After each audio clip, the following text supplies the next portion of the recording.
Give you the detail on it. The Housewives League was approached last year to be involved in a committee to study the phasing out of the bread subsidy. It's a committee that involves a Chamber of Bakers, Chamber of Millers, the wheat farmers, the consumer organizations. We're all there to talk about it, as well as the economists from agriculture and so on. Now, we were in fact appointed to this committee by the Minister of Agriculture. Included in the appointment was a member from the Black Consumer Union. At no time did anybody come to represent the Black Consumer Union. And in the discussions, it was Mrs. Moorman from Consumer Union, Mr. Cronje from Consumer Council, and myself from the League, we were told quite clearly by everybody there that 78% of the population, of the bread-eating population, was not represented, and in fact, though we could express our opinion as consumers, we could not speak for them.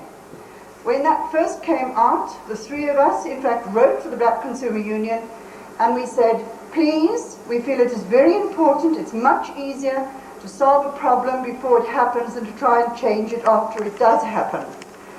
I myself, I phoned Ellen Koswayo. She was very concerned about it. She gave me Nonia Rapomane's telephone number. I spoke to Nonia myself about it, and I said, please, I do feel you should be represented. I, in fact, wrote to Nonia to confirm this. I have never had the courtesy to reply to that letter, and still to this day, we have had no representative whatsoever for the black consumer on that committee.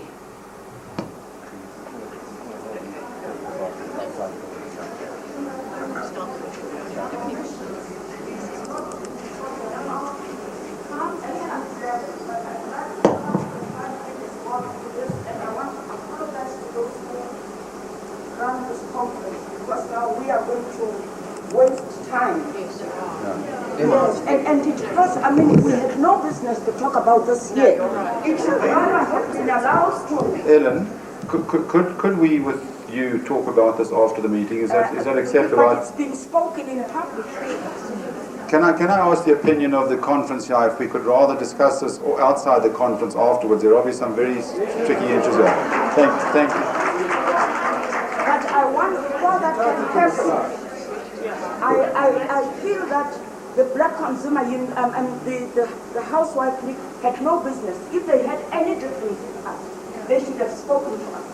They did not have to carry this to this conference as if they're coming to report us to the conference. But we are an organization in our own right. And if anybody wants to talk to us, they must have, if they are really SAC who are not decent enough to reply to them, they should be decent enough to know where to talk about differences. Ellen, thank you very much. Ladies and gentlemen, clearly there are a number of things that have happened over the past few years. Can I just ask your indulgence that we will discuss this with the various bodies afterwards, and hopefully after this conference the various bodies will get together and go forward rather than worry about some of the problems that have occurred in the past.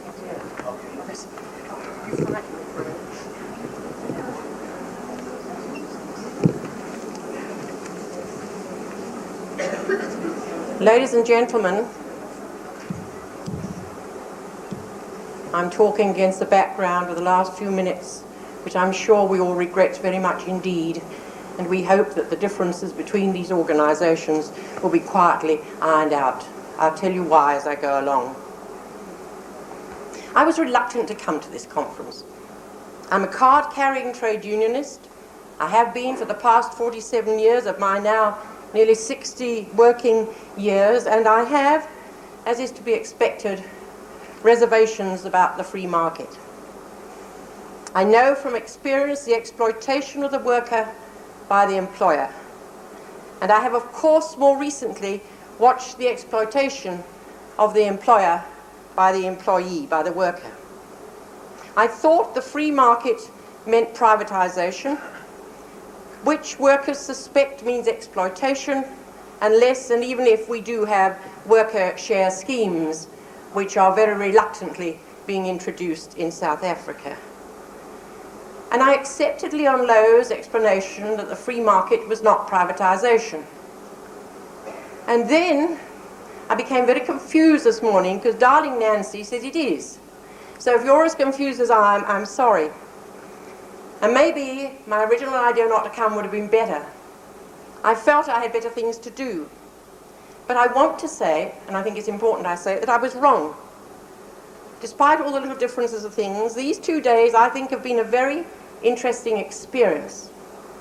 Not because of the cross-section of opinions that have been expressed, but because for the first time in the history of the consumer movement, the 4 major consumer organizations of this country have come together, have met together, have talked together, and have shared their consumer concerns and aspirations without any one of them losing any of their own individuality, which is why I was sorry about the episode a few moments ago. All of them united together in the cause of the consumers of this country. And if this has only been achieved, and I hope it's going to continue to be achieved, and that personal differences are going to be put on one side because you are concerned with all the consumers of South Africa, if this has been achieved only through the active initiation of the organised free marketers, then I think we must all be very grateful to them. For in unity, ladies and gentlemen, there is strength. And that is why our enemies seek to keep us divided. I have not discussed with the speakers I'm about to introduce the topics of their choice, but the very title of this closing section, Continuous Issues, is exciting and challenging, and I'm honoured to have been asked to chair it. At the beginning of the conference, I suggested resolutions, and I received no support at that time, though I do understand that after I'd left yesterday, the question of resolutions was brought up again, and they are being put forward. And when I have finished at the end of this session, there will be an announcement. But from discussions during the day, many of you agree with me that we should not close without strong guidelines to these 4 organisations and the request that they come together as soon as possible to implement the ideas we feel should be adopted. They start, and I'm only going to mention a few of them, they start with Leon Louw's recommendations for changes to the small claims courts, and Louise Tager's reference to the magistrates' courts, communication problems, and the need for consumer education. Though I think here we should remember that until the consumer has the education to understand the information, he needs protection. We always say in the Consumer Union, every consumer has a right to spend his money foolishly, but no one should have to do it out of ignorance. We've had warnings over contracts, the need for an undivided bar, a Bill of Rights which makes provision for access to the courts for all who seek their legal rights, a much harder look at control boards and subsidies, at statutory and marketing monopolies, at land ownership, at medical aid scheme changes, and at deregulation. Provision for self-medications to bring down the cost of medical aid contributions. The purpose of this conference was to discuss consumer power in the free market. It's the reaction of many of the delegates here today that, interesting as this morning's speakers had been, we strayed from this purpose. As one delegate said, consumers can be dragged into any cause. And so I was particularly pleased, and I hope you're still here, Lawrence, that you brought in a new light again, and we thoroughly enjoyed and felt we were coming back on track. For those consumers who are interested in getting down to the nitty-gritty of consumer power, I had an offer of sponsorship at lunchtime, and I've since had another offer from another company. I will pass them on to the committee that I hope is, of the 4 organisations that I hope is going to be an ongoing committee. Maybe the title of that should be, Are State and Business Abusing Our Consumer Rights? What we want is an assurance that we're not being conned, and we know we often are, and how we can con the conners. I've been particularly interested in one message that has come through from the black consumers, which tells us to get in there on the 6th of September and use our vote, remembering we have, in this very, very special circumstances of today, we do have some power, and that they recognize we do have power on their behalf as well as our own. I would like to tell you in this connection that the Women's Bureau and the Consumer Union and a new group of housewives across the country calling themselves Consumers in Crisis drew up a questionnaire of 10 questions, and we sent it by registered post to every candidate in the coming election. The only place we didn't get all the names and addresses, I regret to say, was from the House of Representatives and the House of Delegates. We gave them a time limit, and we said in our letter, if you do not reply, we will take that as meaning that you are not interested in consumer matters. We will early next week be putting out a release showing you the replies we've had, the percentages of each political party. I'm happy to say that we have found most of the candidates very helpful. Some have rung us up, some have sent us nice little notes and said, good show, keep it up. But we did have a few rude ones. There are some candidates who don't, even as candidates, before they ever become members of Parliament, don't seem to understand, and it was a point that was underwritten here earlier, don't seem to understand they are there representing us. That through our taxes we pay them to be there, and that they should be taking a much greater interest in those of the consumers and in our concerns. This final session, the 8th session, is devoted to contentious issues, which I understand is one reason why I was asked to chair it. I haven't consulted either of the speakers I'm about to introduce, but I will hope they will send us on our way, inspired, so that we do exercise the consumer power we undoubtedly have if we will only give our minds and our actions to it. The first speaker, and I'm so pleased to have him, I've known him for a long time, is Elridge Mathebula. Elridge has a diploma in marketing with a distinction in economics from Damlin. He has studied consumerism in the United States and Israel, and he founded the Black Consumer Union in 1983. In 1987, he established and registered the first consumer cooperative known as, and you must correct me if I don't say it properly, you say it. Thank you, that's much better. I don't. In 1988, he helped establish FABCOS, the Foundation of African Business and Consumer Services, and he is now Executive Director of the Consumer Research and Promotion Association. He will speak on the topic, is it right to protect business at the expense of the consumer?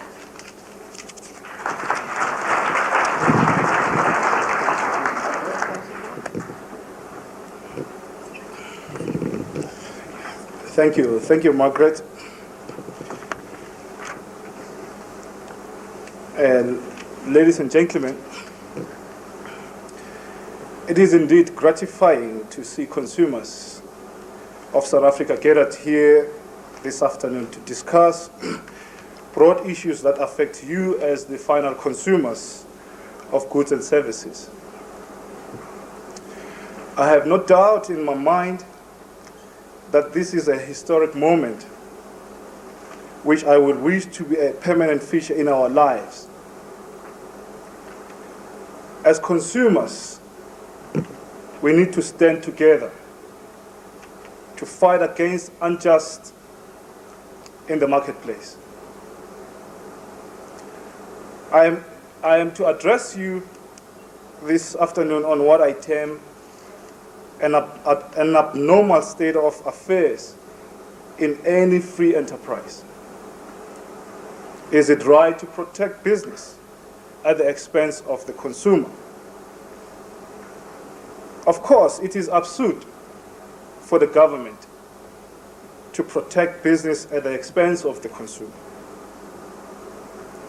As consumers in this country, we do not stand the singlest chance against the two big monsters, or monster brothers, which is big business and the government. As far as I'm concerned, government and big business are inseparable. Cannot separate them. They are twins that are out there to crush and destroy the good cause of the consumers. The poor consumer cannot stand the might of these forces. Firstly, there is no adequate law that protects her, and she had to fight two fronts, which is the government and big business monopolies. Just to prove my point, let us look at a number of government ministries that are specifically created to protect the business interest in this country. 1, the Department of Trade and Industries. 2, Department of Transport. 3, Department of Energy and Minerals. And 4, Competition Board, which to my knowledge is absolutely ineffective and does nothing to break down the business monopolies we have in this country. There are many more trade departments in this government that if I may attempt to enlist them, I might stand in front of you until doomsday.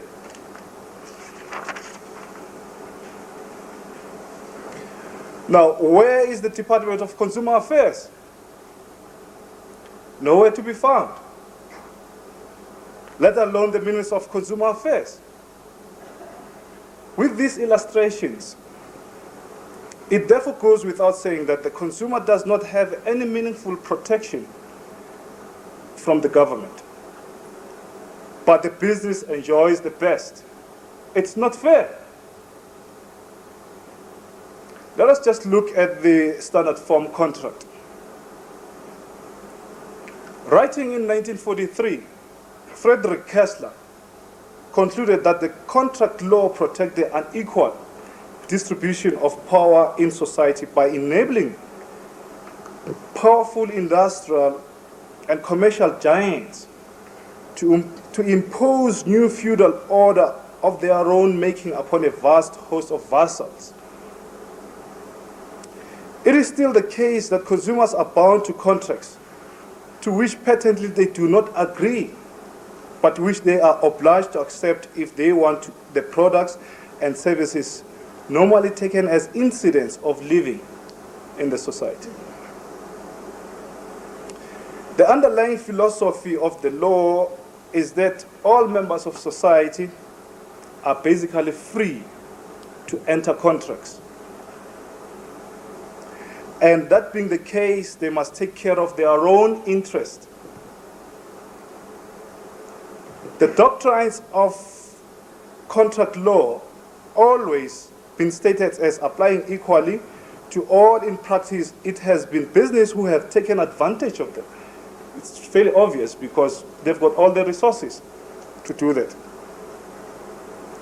Factually, it was the enterpriser, which is the performing party, who could manipulate the rules to his own advantage and delay binding himself while being in a position to spring the trap on the other party whenever he pleased. The obligation to law contract on the part of the consumer is that frequently they are compelled to accept disadvantageous contracts or disadvantageous terms in the contract. In a way, compulsion operates at two levels. In the first sense, about which little can be done, consumers have no option but to enter certain contracts if they are to act as ordinary members of the society. Secondly, and this is the real objection, there is compulsion in that the adverse terms are forced upon consumers without their agreement. What chance does consumers have in this instance? Not a chance.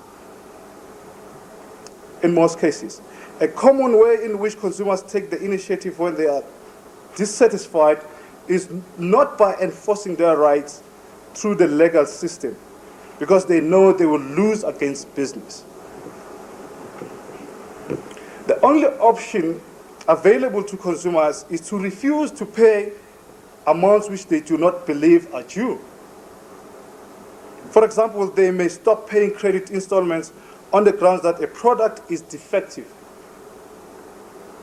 Such actions can be tragic consequences because the business involved may repossess the goods and or obtain default judgment and then an attachment order against the consumer earnings if the judgment is not met. Even if consumers know their rights, there are reasons why they should not seek to enforce them. Some of the factors inhibiting consumers from upholding their rights are that they think the business involved will ignore them, that they feel helpless in the face of corporate power, or that they simply do not know how to enforce them. As far as legal proceedings are concerned, the courts can appear remote and forbidding to individual consumers. By contrast, legal action is less daunting to business, particularly if they handle it as a matter of routine. Perhaps the most important factor in the deterring consumers from legal action is the cost, including the opportunity cost of the time and effort.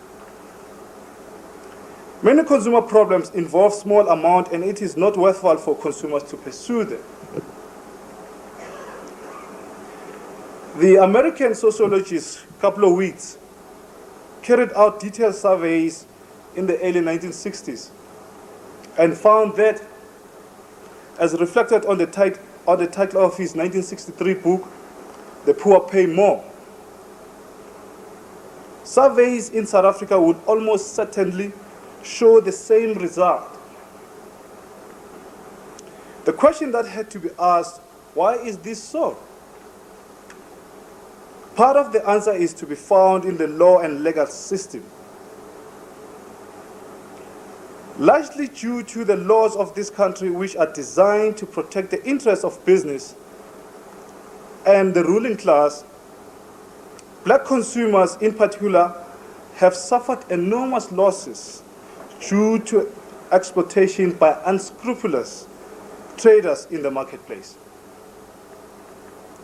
Whilst all race groups are susceptible to becoming victims of the business malpractices and corruption, black consumers are more exposed to the risk due to the following restrictions. One, discrimination. The South African social structure, based as it is on a tradition of legalized racial discrimination, makes it difficult for blacks and whites to share available educational and social amenities on equal terms.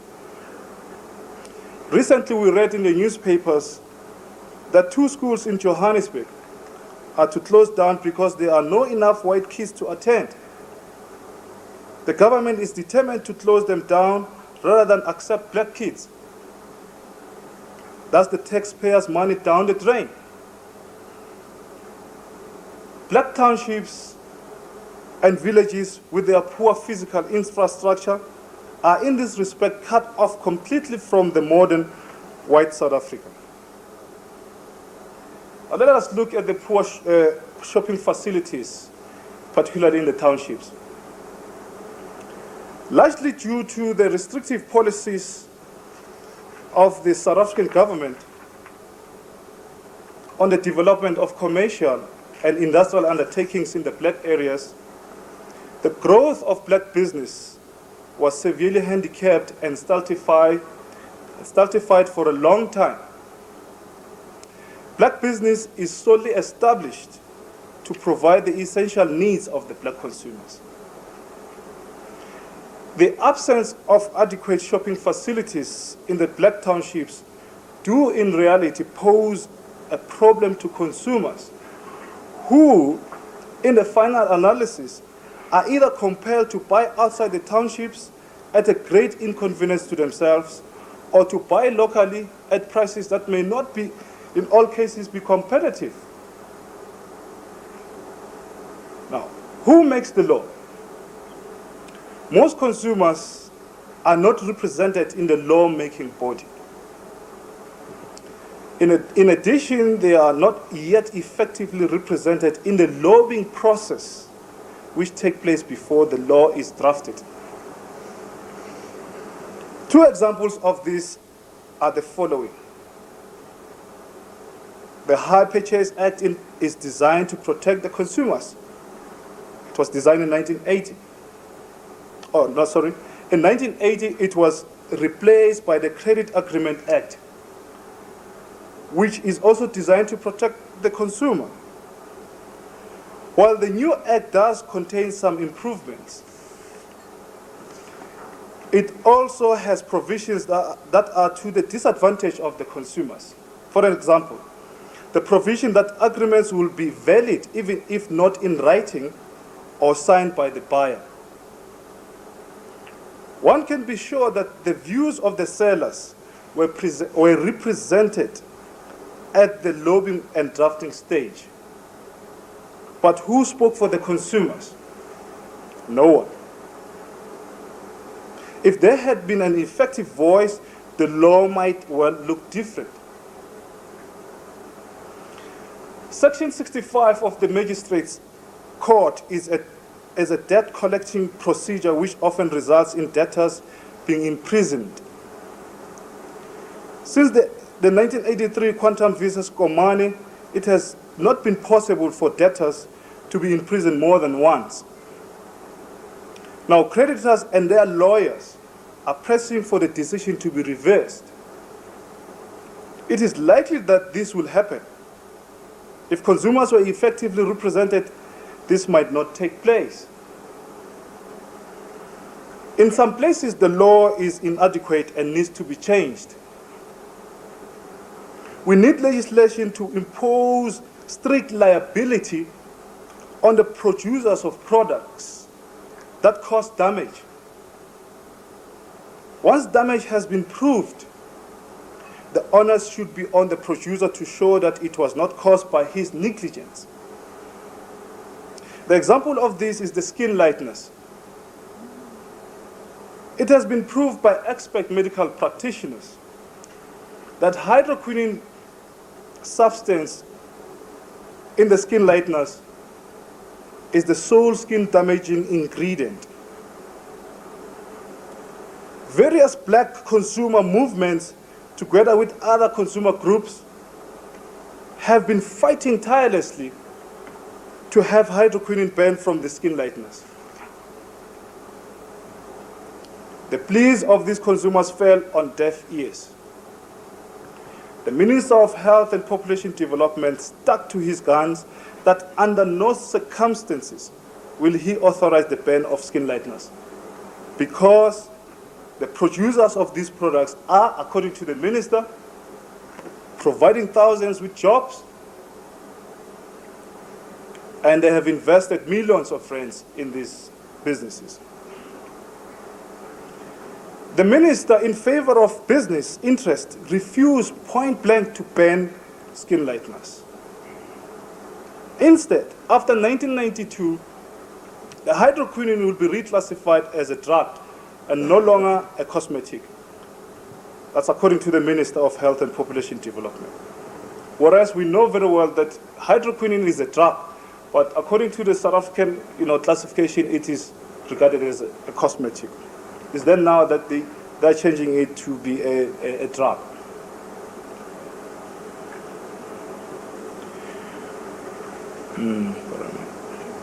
The several meetings the consumer groups had with the minister were always haunting. They were never given any proper hearing. Instead, the manufacturers of these products enjoy the best protection from the government. We always believe that if these products were damaging the skins of the white consumers, the government will have long banned them. Many rip-offs take place when the consumer pays in advance for goods or services which are to be provided. Common examples are burial societies and the home building organizations. The law should provide a protected trust account, just like money paid in advance to an attorney. Legal procedures are too individualized, and there is a need for provision for class action. We know in South Africa, you cannot represent a group.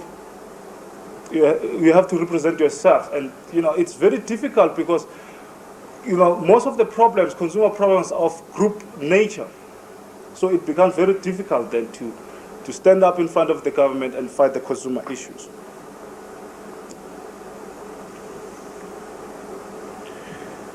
Legal services are inadequate. In this regard, Johannesburg is an island of wealth in a sea of poverty. But even here, services are grossly inadequate. There is a need for a substantial increase in state funding and the National Legal Aid Scheme to be placed under the control of those who use the services or the profession. Consumer problems are like most other problems of poor and rich people. Lawyers cannot solve the problems, but when used intelligently, they can be of great assistance. Just a final word on the current fashion of free enterprise. Whatever one's view on free enterprise, care should be taken that it does not include the freedom to exploit the ignorant and the powerless. In any form of society, people need to be protected against those who have greater social or economic power. Thank you, ladies and gentlemen.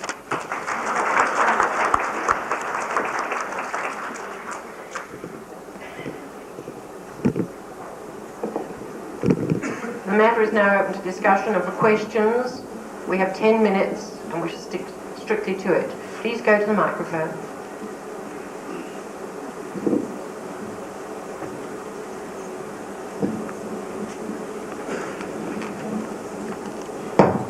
Paul Masimon, the Consumer Council of Botswana. Mr. Mathebula, you mentioned something on the standard form contract. I must say to you that I share your view there because most of our people have suffered because of that, and because of the legality of the contracts, and because of the small print. Now my question to you is, haven't you found out what the South African Coordinated Consumer Council is doing about that? Because we in Botswana have got what we call the registration of the standard form contracts. What happens is any business that conducts business, any company that conducts business with consumers in a form of contracts have got to submit that contract at the Consumer Council, where the legal committee of the Consumer Council will have to sit down and look at the clauses in that contract. And if there's any abusive clause in that contract won't be registered. And failure to register, if that contract can land in any Botswana court, will be regarded as null and void.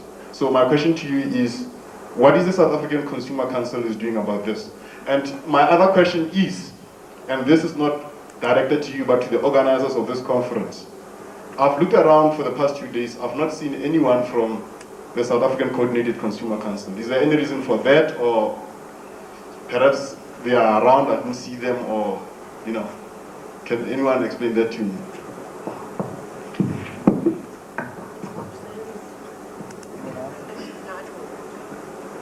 They were here.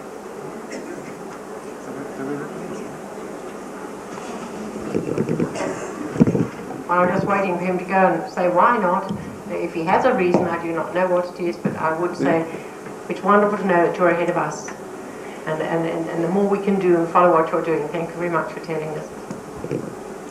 The South African Coordinating Union, Consumer Union was in council was invited. I was under the impression that there was somebody here yesterday. Is there somebody here today?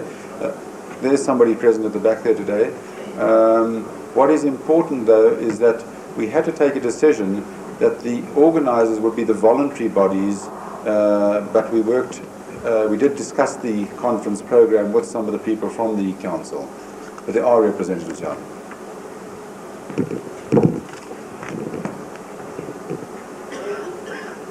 Are you all so tired? You're all so tired now. Do you want to go home, or are you ready? I thought you would be fighting fit by now.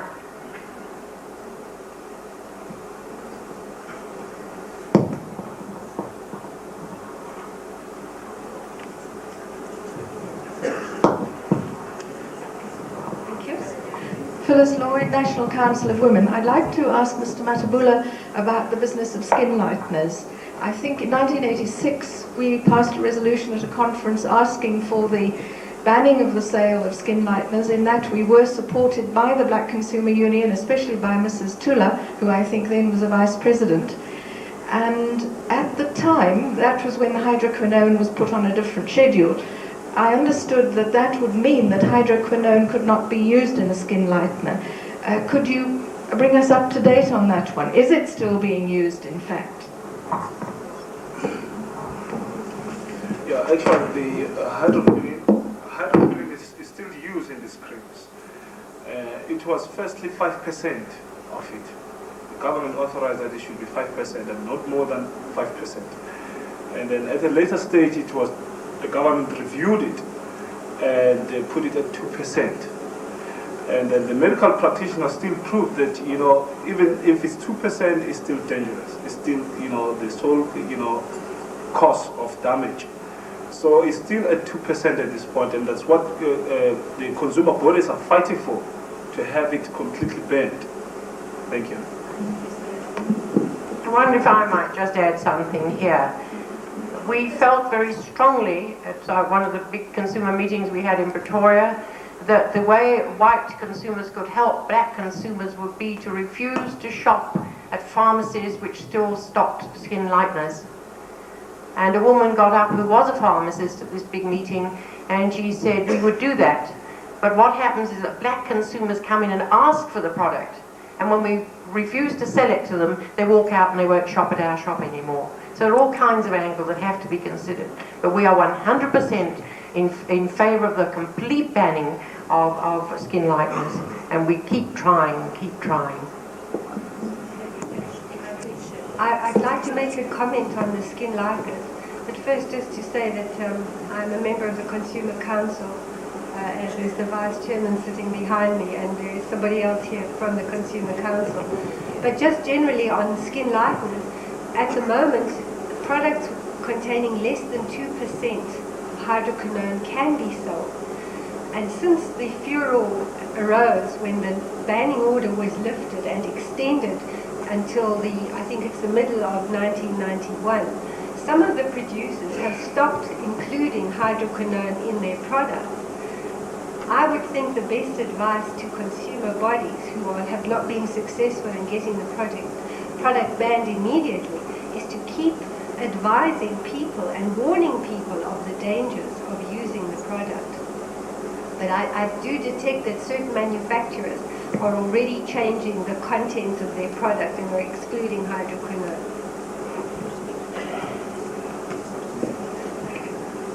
I haven't. Oh, right. I'll take yours. Excuse me. I'll take yours first. Yes, thank you. Assuming consumer bodies manage to have skin lighteners banned, would it be reasonable to assume that they'll move on to cigarettes and then maybe alcohol? And where are they going to stop? I don't think there's any comparison. I'm sorry, sir, I might tell you from the chair, I don't think that's a fair comparison. Well, I think it is. Pretty soon we're going to need protection from consumer organizations who are trying to run our lives for us. How are we going to control this process?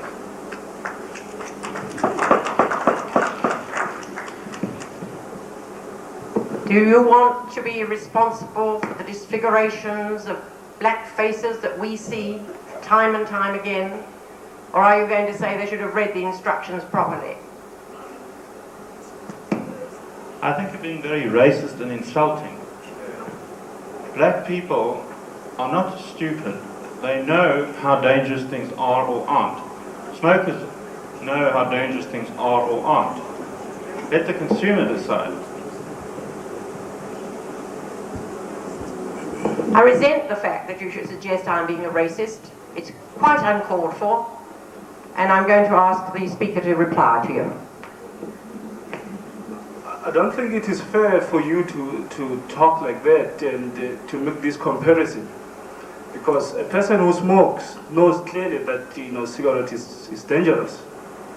A person who's using the skin lightness has no knowledge whatsoever that that product is dangerous, and it's a person who is illiterate in most cases. So your comparison is really totally unacceptable. I'm sorry, but I liked all your other comments. Next speaker, please. I think I'll comment by giving an example once more to what we're doing in Bophuthatswana. Referring to the speaker before Mr. Mathebula responded, I would like to say we did carry a survey in Bophuthatswana, and we realized that beside the ignorance that the consumers have about the content of whatever they are using, there is that strong need of being lighter in color. And that overpowers the need to know about the contents of the cream she is using. We realized that, we found that being a problem. And what I just wanted to say was, we know there's a problem with politicians. I'm not saying that we should stop pressurizing them, but what we can do is to educate the consumer. The Consumer Council of Bophuthatswana has done, we've even come up to the Braamfontein Health Library, looking for any material that you can find. We have talked about this on radios. We've got a weekly radio slot for an hour. And for about 5 weeks, we resorted that to skin lightening creams. We had that on television. We invited people from South Africa here, health authorities and all that. The only suggestion that I can give is to educate consumers and warn them about these dangers. Education is the key role.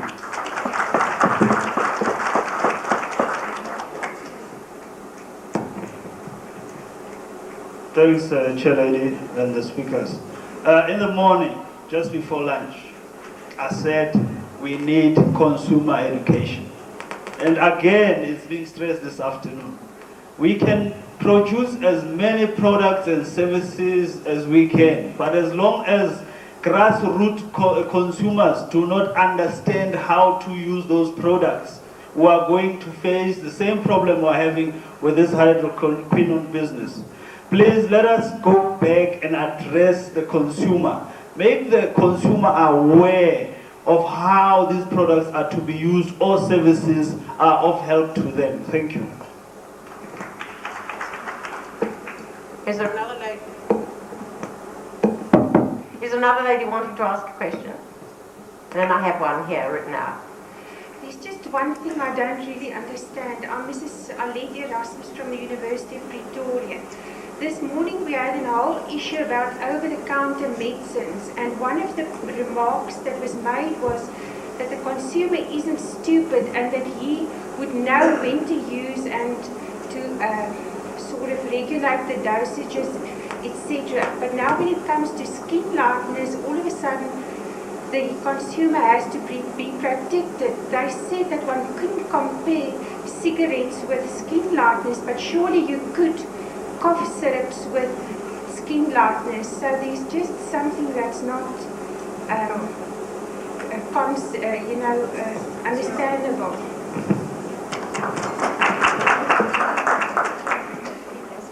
It depends what you mean by stupid.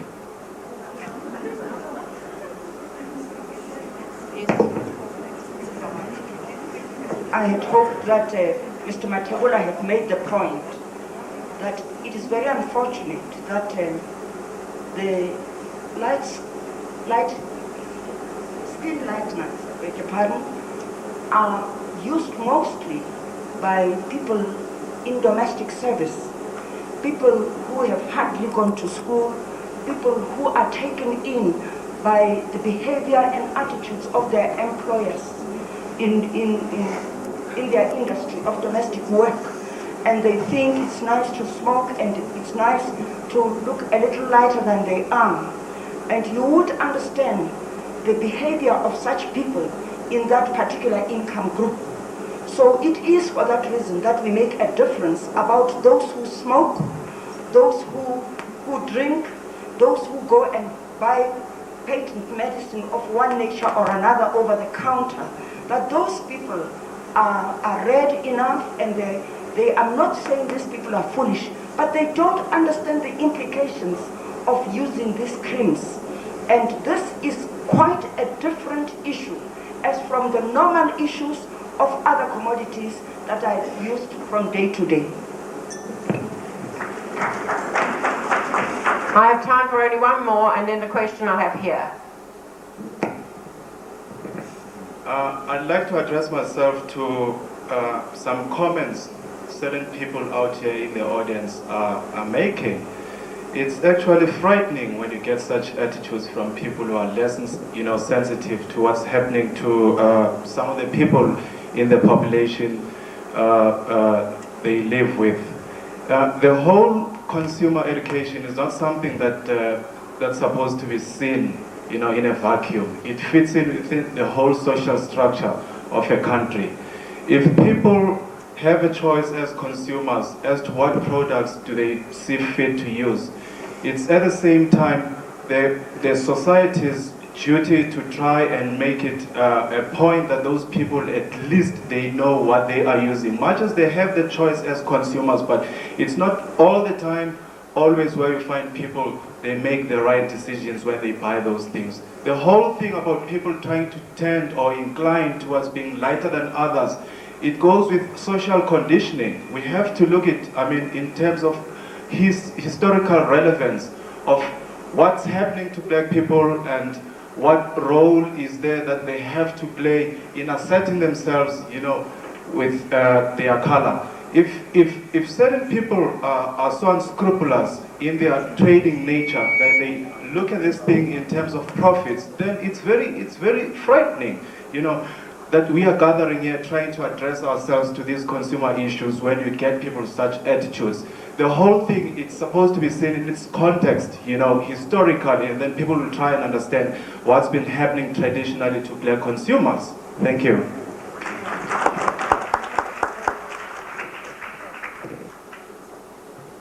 I have been told that I can be a little lenient on time, so may I take two more speakers from the floor, and then I still have this one in my little hot hand. George Fulton, Consumer Council. We would like to say that we have 4 representatives here. Professor Tager, didn't see Harriet Reforto. She is also a representative. We are here not as representing the Consumer Council.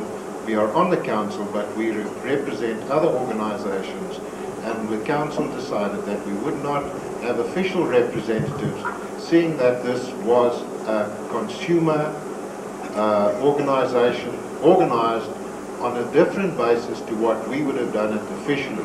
So we are keeping a low profile, but I can assure all the speakers that we have taken cognizance of everything that has been said, and we will certainly report back. Thank you.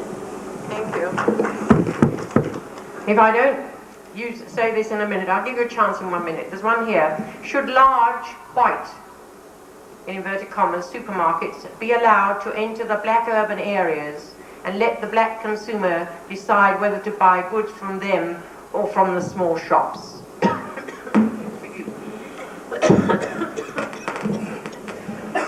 I don't think, Madam Chair Lady, I'm qualified to answer that question. But the consumer's choice here is the one that will rule. The consumer must get the best products at the best price and the service. Thank you. And one more question, thank you. I'm Iso from the Free Market Training. In actual fact, I believe in the freedom of each individual to decide. And I believe the role of the consumer council or whatever is to make sure that the consumers understand the implication of anything.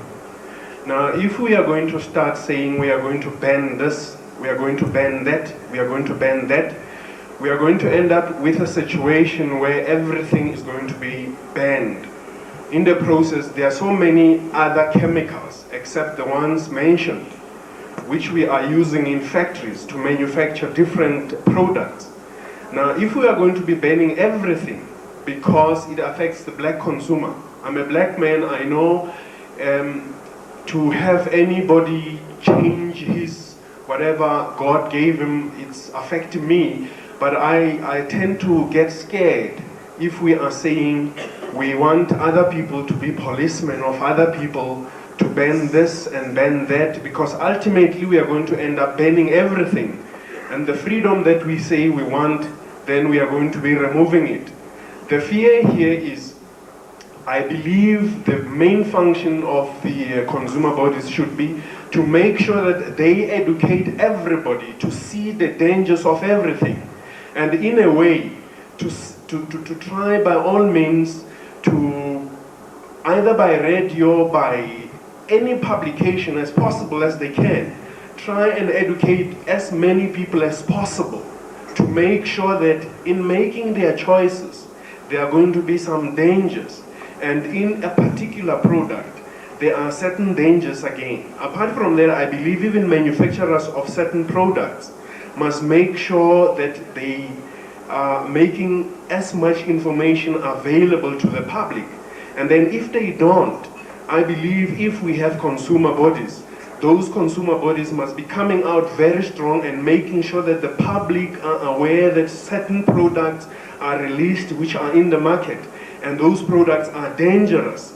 And I think with an ongoing education, we are going to overcome that. Thank you. I think you've made the point very strongly. I just want to let the chairman of the Black Consumer Union have the final word. Thank you. Thank you, Madam Chair.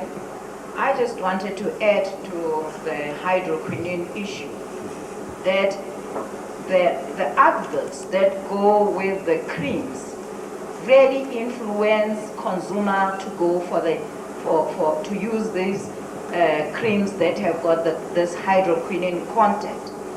We strongly feel that the hydroquinone that has disfigured the people has been covered by the advert and through the media, because the producers have got the money. They can put up adverts to say, oh, you'll be beautiful.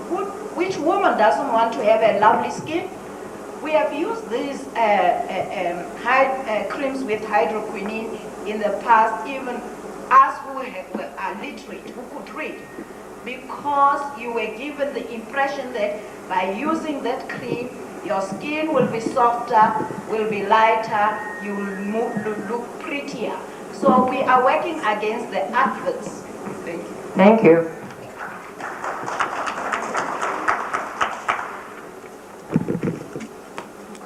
What do I press? Should be on it. Ladies and gentlemen, we come now to our last speaker, Don Caldwell. Don Caldwell is managing editor of Frontline magazine and author of South Africa, The New Revolution. He has worked as an associate editor on the Financial Mail, copy editor and reporter on the Tampa Tribune newspaper in Florida, the United States of America, and as managing editor of Consumer Research magazine in Washington, D.C. He taught mathematics at Swazi National High School in Swaziland for 2.5 years, beginning in 1981, and returned to Swaziland in 1986 for a year as a freelance writer and photographer. He will speak to us on the topic, and this brings the sessions to an end. We have our closing speaker after that. He will speak to us on the topic, Tariff Protection, the Consumer's Worst Friend.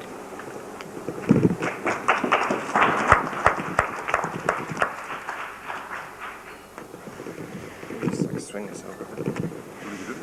No, I just want to read this side.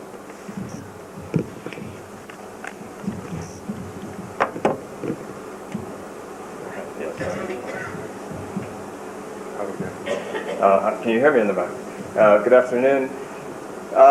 I have a confession to make right at the beginning of my talk. I'm going to be approaching it a bit different from the other people. Everybody else sort of confidently strode up on stage, talked for 15 minutes, and expected you to convert you. I actually don't think on this contentious topic I'm going to have that much success. Instead, what I'm going to do is take the muddy water approach, which is that the whole discussion of imports is very emotive, and people say exports are good, imports are bad. They have this crystal clear view on trade. And what I want to do is not convince you, not switch your arguments, but actually muddy the waters and make you start to question some of the conventional wisdom that you have on it, so that it's no longer crystal clear. I'll try to inject a little doubt. Also, what I'm trying to do is the avalanche approach, in which I sort of give you 15 minutes of jam-packed information, and then you can like sort it out later. Basically, I'm going to try to argue 5 points on the question. And I'm looking not at tariff protection, but the broader question of trade barriers. Trade barriers, the consumer's worst friend. The first thing is, I want to talk about sanctions. Now, like many progressive thinkers, I'm 100% against sanctions. I think they're bankrupt, they're immoral, and they're destructive. They undermine the economic erosion of apartheid, they throw people out of work, and they restrict what we can buy and sell. But what you have to do is you have to ask yourself, what is a sanction? And what sanctions is, it's a restriction on trade and investment. It's when a foreign government prevents consumers in South Africa from trading investment in other countries with other people of other countries in the world. But if you define a sanction correctly as a restriction on trade and investment, then what you can see is that Pretoria imposes sanctions all the time on the economy. It restricts trade and investment within South Africa, and I argue that those sanctions are just as destructive as the external sanctions, and that we should oppose both of them. There's a quote, being the shameless capitalist that I am, I have like books for sale, so I'll sort of like quote from my book a couple of times to whet your appetite about reading it. The then minister, Chris Haynes, said about sanctions, they're financially and economically untenable, morally unjustified, and militate against the concept of free trade. But that's a description of many of Pretoria's policies. In fact, what's interesting about this conference over the past 2 days is that it's actually been a conference on self-imposed sanctions. It's a conference on how has the government imposed restrictions on trade and industry locally that have actually hurt consumers.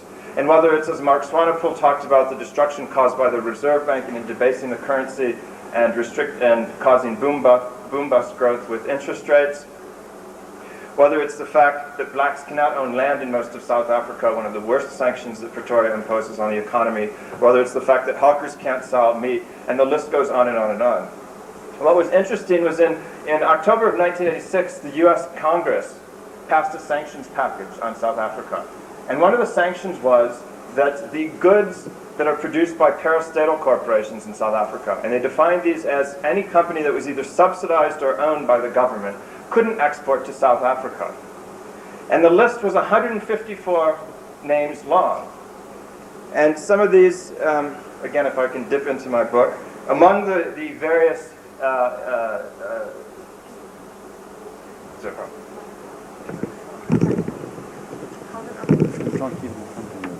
okay. You're sort of walking away from it. Sorry. McGregor's privatization in South Africa talks about these are among the things that the government's involved in. Agriculture, airplane maintenance, ammunition, banking, banknotes and coins, coal, coach tours, coffee, crude oil, crude tar, data processing, diamonds, electric cables, engines, estate agents, explosive, fertilizer, flat hiring, forest foundries, gas, general dealers, harbors, housing, insurance, inventions, investment, medical aid, oil and gas exploration, oil from coal, printing, radio, rifles, salvaging, sawmills, scientific research, sea cargo, smelters, steel, stone crushing, tea, telecommunications, television, tourism, wine, among many others. So the question I ask is, which is worse, the fact that we can't export those goods to the United States, or the fact that there's 140 bodies that the government controls? And I would argue again that the more damage is done locally by our own policies, our own restrictions on trade. Getting back to the more specific issue of trade between South Africa and other countries, Pretoria has now made it official policy to restrict trade with the outside world. A year ago this month, they imposed surcharges on imports ranging up to 60% on a wide range of goods. And the reason that they did this is because people outside of South Africa were too eager to trade with South Africa. So the government, like the sanctioneers, decided that it would be best to restrict trade. So they imposed these import surcharges. Now, I'm a bit confused. The goal of sanctioneers is to restrict South Africa's trade with the outside world. And the goal of Pretoria's import surcharges is to restrict trade with the outside world. So I'm a bit confused about like who opposes sanctions and who supports sanctions in this case. Anyway, this is sort of this point one is a long-winded way of saying that when you restrict trade with tariffs, it's a self-imposed sanction, and those self-imposed sanctions are going to be just as destructive as the sanctions imposed by the outside world, which is why I unambiguously oppose both of them. Another point: what is an import? There's all these discussions about the crisis of imports. What an import is people overseas produce something and they ship it to you, and you give them a piece of paper. It's either rands or dollars. Now, what I'm confused about is how is it that you're worse off if people like give you goods? They give you microwaves and cars and all the rest in exchange for your pieces of paper. And what you see is that the South African government imposed tariffs on things like textiles, shoes, bicycles, radios, microwaves. So they actually make it more expensive for us to shop around the world and buy the least expensive products that we can find. So here we are in South Africa, faced with grinding poverty in some corners of the country, yet it's official policy to keep inexpensive goods out of the hands of South Africa's poorest consumers. And I think this is a violation of economic rights. It's a restriction on the ability of people to own property, freely engage in trade, and buy what they want. And I think it's very important that consumer groups, especially black consumer groups, start raising economic issues to the same level that other groups are raising civil liberties and human rights issues, because economic rights are what's going to really get us out of this mess. So imports are things that you buy. And it seems to me that's a pretty good thing, because like people sell them to you. Now a third point, you hear again and again this phrase: exports are good, imports are bad. You get this over and over and over again. It's the policy of the government. We need to just export and not import anything. But the problem with this argument is that it's a logical inconsistency. If exports are good and imports are bad, our exports are somebody else's imports. So if imports do all of the things that they're said to do, throw people out of work, stunt growth, make people worse off, then that means that anyone who's exporting is destroying some other country across the ocean. Yet, so we then conclude that exporters are a pretty mean group of people going around destroying them. Yet if we look around the world, we find quite the opposite. Empirically, what we see is that countries that have restricted trade, like Albania and Zambia, countries that have tried to go it on their own, are basket cases. And countries that have robust trade, that have virtually no restrictions on imports, like Switzerland and Hong Kong, have virtually no unemployment and they have high growth. Now, if exports were good and imports were bad, the countries that are the most robustly involved in free trade would be a bunch of basket cases. And in fact, in the real world, it's completely the opposite. But what you're really seeing is simply basic economics. It's a division of labor. You do what you can do best, and you trade to get the rest. Whether it's knitting jerseys or writing books, you write a book, and then you allow other people to produce your food, build your cars, build your homes. Another point 4. Again, like I'm saying, I'm not going to convince you on this. I'm simply trying to muddy the waters and get you to think about it. In fact, what I'm going to argue is that the whole concept of exports and imports is a bit dicey. I'm not really sure that we can really call them that. When was the last time you heard people talk about exports and imports between the Transvaal and Natal? Now, we would all be outraged if, say, the Natal imposed trade barriers, restricted imports from Johannesburg into Natal, say of furniture imports, so they could start their own furniture industry. We would say this is ridiculous because the consumers in Natal are quite capable of deciding for themselves which are the best products that they can buy, and the businessmen are quite capable of seeing what are the enterprises that they should go into that are most profitable. But trade barriers between South Africa and the world are just as destructive as trade barriers between Natal and the Transvaal would be. So the whole question of export, what we should really do is just say exports is selling, imports is buying. When was the last time consumers were made better off if they weren't allowed to buy things? If they weren't allowed to shop around and get the best things? The whole word, exports, imports, we should throw them out, and the question should be, should South African consumers be allowed to buy and sell? And I think it makes sense that they should be allowed to buy and sell within the country and between them and the people of the rest of the world. And the fifth point is you say, yes, but there's a difference. The difference is that between Natal and the Transvaal, we all trade in rands, and the difference between domestic trade and international trade is that we have to come up with dollars and yens and foreign exchange and so forth. And you know that this is a problem because we read in the papers that there's a shortage of foreign exchange. And there's a shortage of foreign exchange because we're buying too many imports. Well, luckily this isn't true. And the shortage of foreign exchange is a bit of a myth. And it's basically a figment of the imagination of the politicians who created the foreign exchange crisis in the first place by debasing the currency. What's an exchange rate? The exchange rate tells you how many rands it takes to buy a dollar. Now when people say there's a shortage of dollars, it's as ridiculous as saying there's a shortage of shoes. At some price you can buy the shoes that you want. At some price you can buy trousers. At some price you can buy dollars. And you can even look in the paper each day and see how much you have to pay. It's called the exchange rate. So when people say there's a shortage of dollars, all you say is no, you just go buy more. Interestingly enough, the only countries that have these alleged foreign exchange crises aren't countries that face financial sanctions and the usual excuses that you get in South Africa. The countries that face foreign exchange crises are the ones that have reserve banks that completely destroy the value of their currency by printing more and more and more of the currency day after day. And what happens is this destroys the value of that currency. And therefore it appears that foreign exchange is precious because the exchange rate goes up each day. So the point is that a collapsing exchange rate is simply a symptom of monetary mismanagement. It doesn't come about because people are buying too many imports or because there's financial sanctions.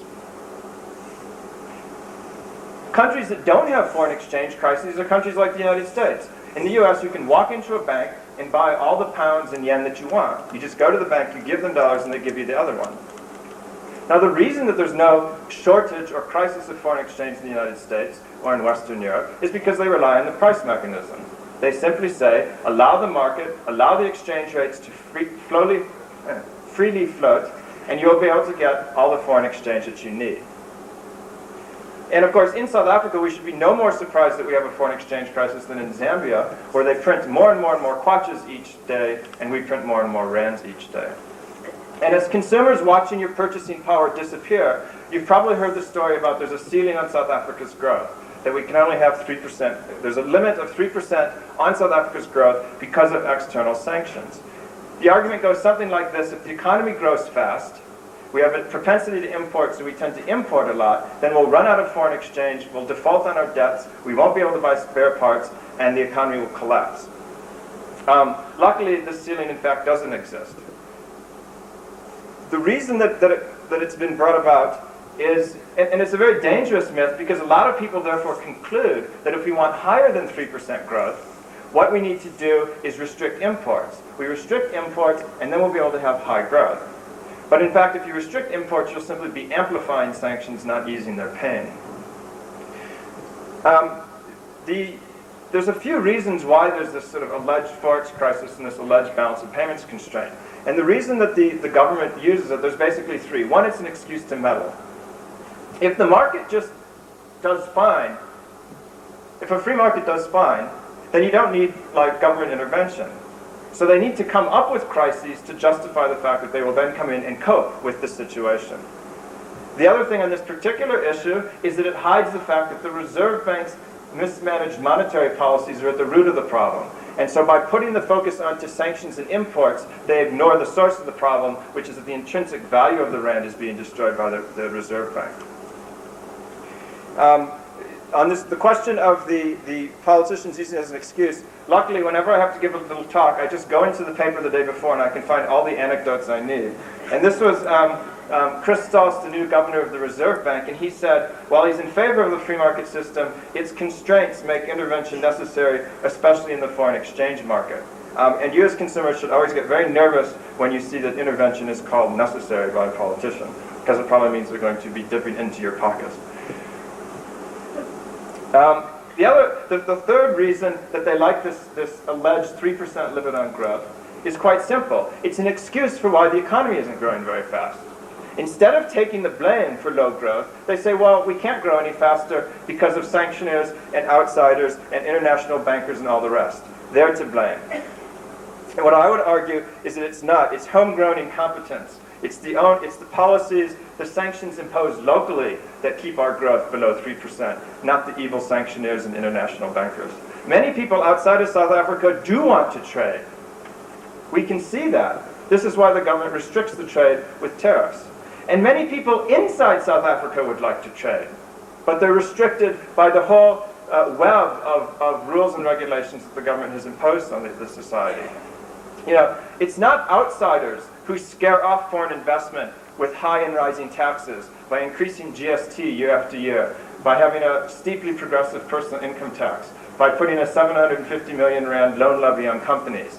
Outsiders didn't do that, it was our own government. Outsiders don't control the Reserve Bank. The Reserve Bank decides to go on a policy of debasing the currency, inflation, and boom-bust growth. Licensing laws, zoning laws, agricultural boards, the whole rest. Outsiders didn't impose them. Outsiders don't prevent hawkers from selling meat on the street. Outsiders don't prevent the farmer in the Free State from exporting his cattle directly to Soweto. It's a government meat board that does that. And perhaps most importantly, it's not outsiders who bulldoze shacks and refuse to grant blacks property rights. That's a self-imposed sanction. And we should start taking blame ourselves and not blaming outsiders. I think the whole question of international trade versus local trade, tariffs and surcharges are simply a symptom of a broader malaise. It's this malaise that the government has decided it must tell us what we can buy, what we can sell, where we can live, where we can work, what businesses we can open. It's the same mindset that says they know what's best for us. Yet I think what we've seen in decades of mismanagement is the government doesn't know what's best for us. We know that we'd prefer to live in a shack than live in a crowded house, and it's not right for them to knock it down, and make us spend all of our time rebuilding our house instead of going out and generating wealth.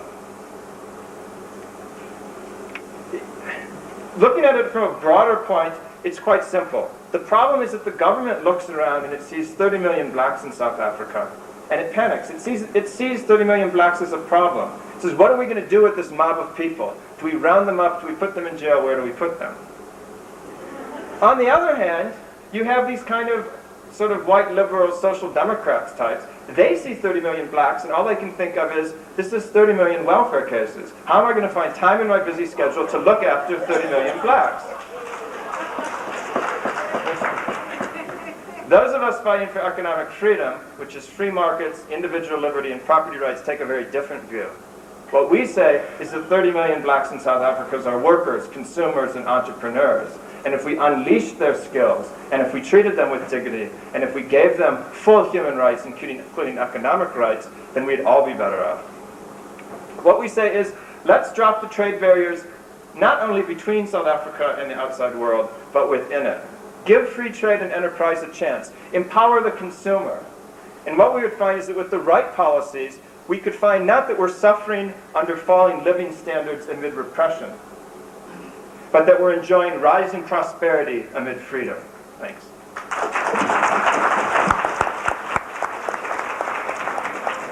I don't know how the rest of you feel here, but I don't think there's any need to question the last speaker, and I think he's going to send us on our way feeling very much happier. For a moment, I thought we ought to start the conference all over again. Thank you very much indeed. Are there any questions? Okay, just one quick. He wants to do it. Wait a minute. Just a plug for the book. Oh, shall we let him? Just a quick plug for the book. I'm telling you, I'm unashamed. We have copies of the book out in the lobby. It's $22.50, including GST. I'll personalize it and autograph it. So so be sure to flock up. And he's not complaining about the GST. Before we, did you want to ask a question? Yes. We are running short of time. Please make it a quick. Esau from the free market training. I think you're ganging up to help each other. Yeah. No, I just want to find out from Don, what happens if we remove trade barriers? Well, as I said at the outset, it's going to be very difficult to describe this in a couple minutes, but I can just give you a hint of what would happen. First of all, what you would find is that a lot of people who don't even bother to try to do business with South Africa now, because they never know when a retroactive surcharge or tariff is going to impose, would start to look at South Africa as a fresh market. The other thing that you would find is that instead of businesses spending all of their time lobbying government for protection and favors, they could concentrate on producing the best jobs, the best products at the best prices. I see no reason that we couldn't turn South Africa into a mini Hong Kong, where people rush to do business here. But that it depends not only on having free trade, but it means having a sound currency, it means abolishing exchange control, it means taking a fresh look at what South Africa could accomplish. It means not being content with low growth and what are we going to do with all the blacks and all of our problems are political, and start to see that there's economic problems at the root of the mess. And if you do a whole range of things from cutting taxes to freeing trade, there's no reason that South Africa couldn't be robust and prosperous. Don't forget his book. Terry has an announcement to make before we close. Thank you. Ladies and gentlemen, is this working? I just want to tell you what the organising committee has decided to do about this thorny issue of resolutions. First of all, what I have to emphasise is this has not been a congress as such of one of the organising bodies. It has been a conference which is constituted very differently to a congress. So therefore we have not come together here and we are not constituted as such to take resolutions. But before you get excited, let me tell you something. We have decided, and it is absolutely clear from listening to the many delegates here, that the sentiment of you all is such that something definitely has to be done. And the organisers have got together over the past few days and have decided that we will definitely have a meeting following this conference, and we will then follow up all the major issues that have been discussed over the past 2 days. Should anyone wish to have an input into that process, would you please do so via your respective organisations, or even if you're not a member of those organisations, you could certainly let us have your comments. We have already received a number of comments and suggestions about what resolution should be taken. I want to assure you, I really would like you to go away feeling assured that a lot of effort has already gone into arranging this conference, and that we will definitely not lose the impetus that seems to be coming out of this conference. One last word. I do hope that you've all benefited from attending this conference. And I might say that I have been encouraged by many of the favourable comments that I have received. A final thank you once again to the sponsors, and I think you should be aware that many of the delegates who have attended this conference would have only been able to do so because of their sponsorship. Thank you.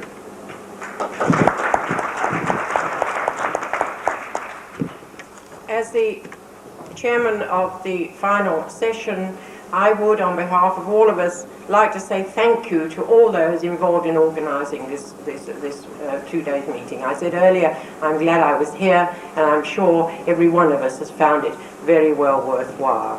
And I would like to thank the speakers in my last session, but also all the speakers who have taken part during the last 2 days. It's a very pleasant duty for me now to reintroduce to you our guest, Ms. Sudha Shenoy, Senior Tutor in Economics at the University of Newcastle, New South Wales, Australia, to give the closing remarks. She set the scene for this conference with her opening address 2 days ago, and we look forward to the message she will give us in now closing this conference for us.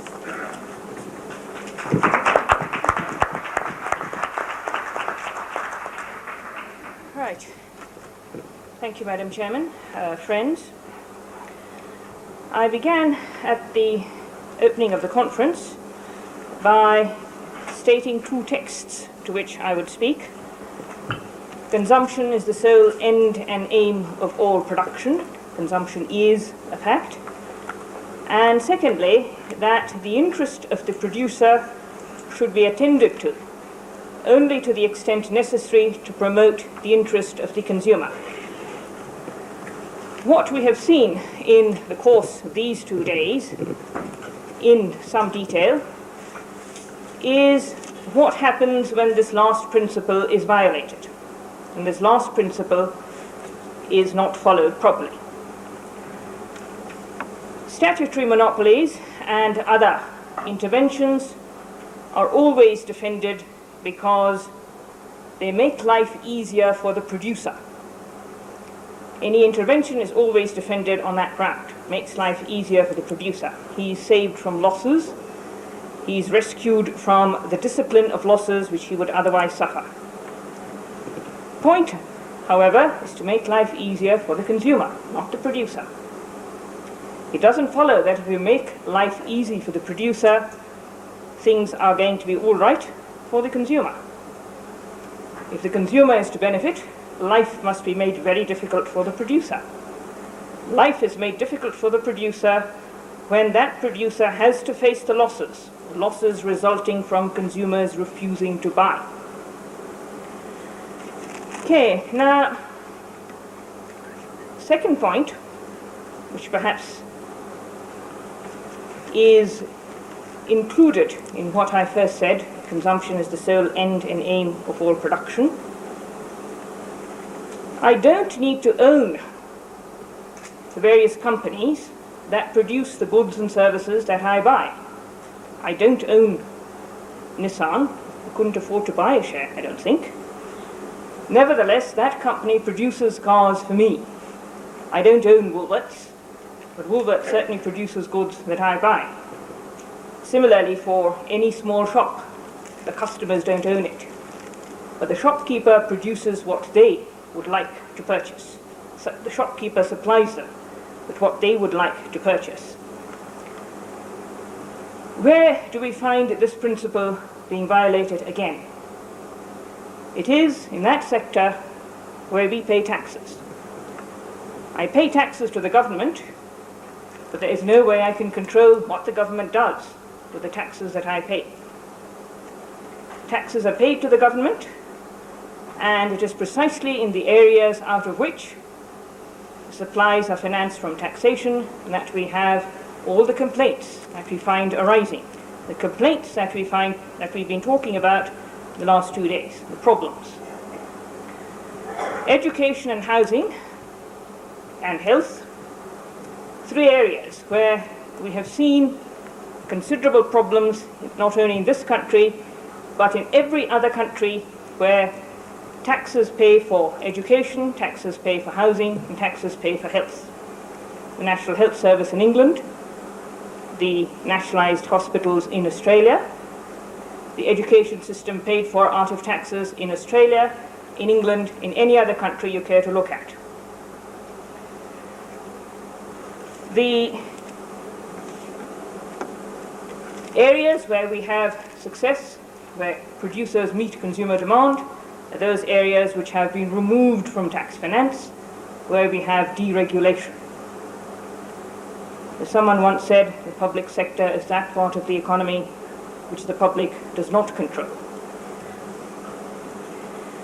Okay, now one question which was raised in the course of the discussion today: how do we get from here to there? What do we do when we have all these regulations, when we have all these unsatisfactory situations? Again, we have one example, and I take examples from outside South Africa to illustrate the point that South Africa's problems are not unique to South Africa. They are South African illustrations of a general principle. Wherever the same principle is to be found, you have exactly the same sort of problems. One example where you had regulations which prevented the economy, which prevented producers from providing consumers with what they wanted.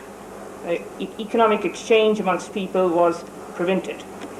Immediately after the war in Germany, West Germany, the area which is now West Germany, innumerable regulations and controls prescribing what people could produce, what they could not produce, the prices at which they could buy, the prices at which they could sell, what they were allowed to produce, what they were not allowed to produce, from whom they could buy, to whom they could sell. A legacy of the previous period, the previous regime, the Nazi regime. The occupying powers at the time, America, France, England, Russia, told the chief minister, Ludwig Erhard, that he had no power to change any single one of these regulations. He had to maintain all of them. He thought about it, and then overnight, what he did, he abolished the entire lot. Nobody had thought he would do this, and so of course they forgot to prevent him from doing it. He abolished the lot overnight, and as commentators at the time said, and he pointed out in his book, you had the resulting economic miracle, the release of productive powers, which allowed growth in output, growth in resources, and the result is, of course, West German economic miracle. And I'm not going to say that that is possible here in South Africa, because I didn't know enough about the circumstances, but it is certainly one way in which we could direct our thinking. Thank you very much for the opportunity for coming here and for the opportunity of addressing you. And I hope all of you have gained something from these 2 days.